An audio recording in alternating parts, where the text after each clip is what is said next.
महापुरुष केवल मार्गदर्शन कर सकते हैं। किसी को ज्ञान दिया जाए, समझाया बुझाया और रास्ता दिखाया जाए तो भी वह विपरीत आचरण करे तो इसमें ज्ञान देने वाले का क्या दोष।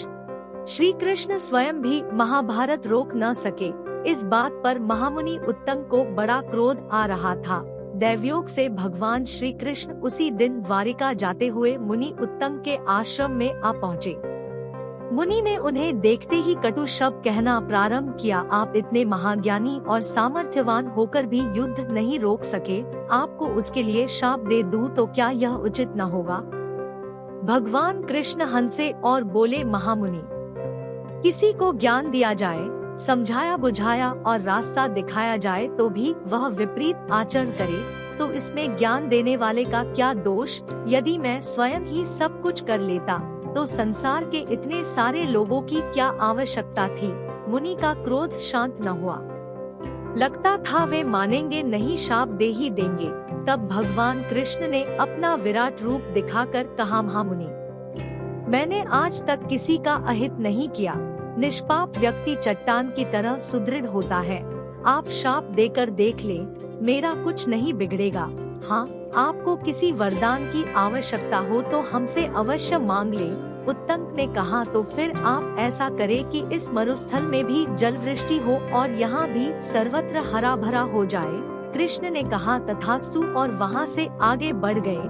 महामुनि उत्तंग एक दिन प्रातःकालीन भ्रमण में कुछ दूर तक निकल गए। दिन चढ़ते ही धूल भरी आंधी आ गई और मुनि मरुस्थल में भटक गए। जब मरुदगणों का कोप शांत हुआ तब उत्तंग ने अपने आप को निर्जन मरुस्थल में पड़ा पाया। धूप तप रही थी, प्यास के मारे उत्तंग के प्राण निकलने लगे। तभी महामुनि उत्तंग ने देखा, चमड़े के पात्र में जल लिए एक चांडाल सामने खड़ा है और पानी पीने के लिए कह रहा है। उत्तंग उत्तेजित हो उठे और बिगड़कर बोले, शूद्र, मेरे सामने से हट जा, नहीं तो अभी शाप देकर भस्म कर दूंगा। चांडाल होकर तू मुझे पानी पिलाने आया है। उनके साथ साथ कृष्ण पर भी क्रोध आ गया।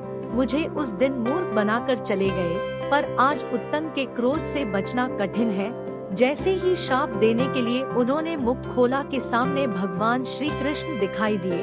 कृष्ण ने पूछा, नाराज न हो महामुनि, आप तो कहा करते हैं कि आत्मा ही आत्मा है, आत्मा ही इंद्र और आत्मा ही साक्षात परमात्मा है। फिर आप ही बताइए कि इस चांडाल की आत्मा में क्या इंद्र नहीं थे?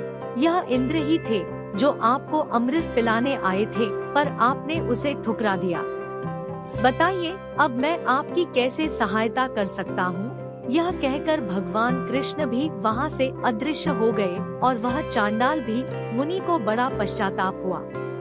उन्होंने अनुभव किया कि जाति, कुल और योग्यता के अभिमान में डूबे हुए मेरे जैसे व्यक्ति ने शास्त्र ज्ञान को व्यावहारिक नहीं बनाया, तो फिर यदि कौरवों पांडवों ने श्री कृष्ण की बात को नहीं माना तो इसमें उनका क्या दोष। महापुरुष केवल मार्गदर्शन कर सकते हैं। यदि कोई उस प्राप्त ज्ञान को आचरण में न लाए और यथार्थ लाभ से वंचित रहे तो इसमें उनका क्या दोष।